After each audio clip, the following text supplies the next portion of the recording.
the Successful Immigrant series with Charles Owuzi. Have you heard of immigrant Nigerians or Indians who are political office holders in America, UK or Canada? Or immigrants who build successful businesses in America, Europe, Australia, etc.? Do you know their secret? They focused on building where they are. And they had a long-term plan. If you desire to succeed as an immigrant, you must have a long-term plan to build and be established in your host country. Most Nigerians who travel out of Nigeria have short-term plans. I hear this often, Dr. Charles, a bag helped me to travel.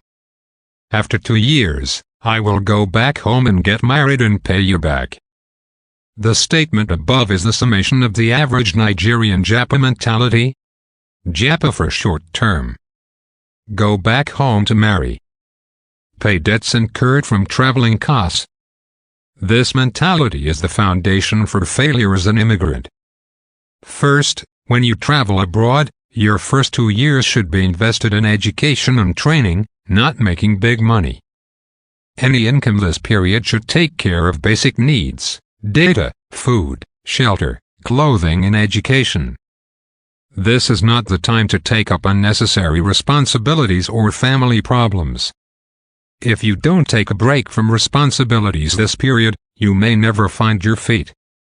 In my first years in South Africa, I focused on education and skill acquisition.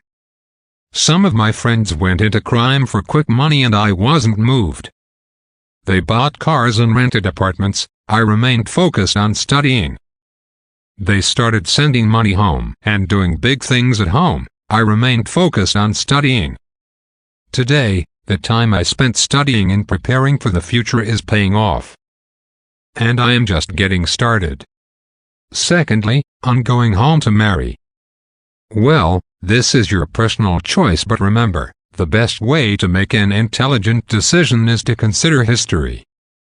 How many Nigerians in America who went home to marry a man or woman are truly happy? If you were not dating someone back home before you left, why do you now want to go back home to marry?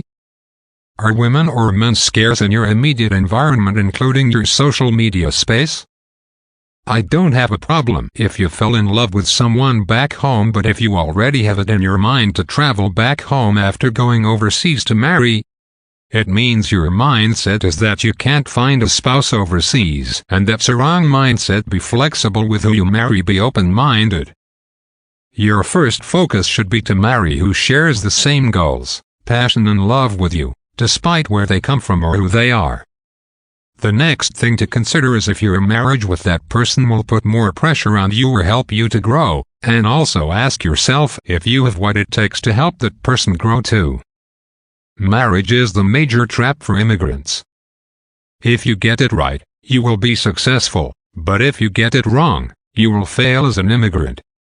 You need to be intentional. And lastly, do not get into debts to travel overseas. Things do not always work as planned and you may not be able to pay the debt after 2 years. You don't need the unnecessary pressure of debts when you should focus on getting established. If you plan to travel, have a long-term plan. The smartest immigrants have a lifetime plan. My name is Charles Owuzi and I am a successful immigrant. Listen to this again.